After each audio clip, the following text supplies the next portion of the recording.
మందిరమును, సంఘము, సంఘ బిడ్డలను, కుటుంబాలను దీవించండి. చేకూర్చిన ప్రతి ప్రజలను ఆశీర్వదించండి. సమకూర్చున్న ప్రతి ఈవుల కొరకు స్తోత్రం. ఈ ఉదయకాలం మీ మాటలు ప్రతి మాట మా హృదయంలో వచ్చి అయ్యా మీ పుట్టుకున్న సంతోషము, అత్యానందము, ఆనందభరితులయ్యారు.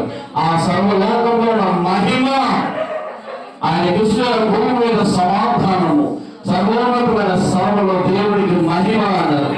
ఆ రీతిగా మీ మహిమను మాకు ఆయన ఈ ప్రాంతానికి, సంఘానికి, సంఘపరిచి బలపరిచి కృపమని క్రిస్మస్ యొక్క సంతోషము, శుభాలు, ఆనందము, సంతోషము ఈ కుటుంబాల వచ్చి దీవించమని యేసు నామమున ప్రార్థన చేస్తున్నాము తండ్రి.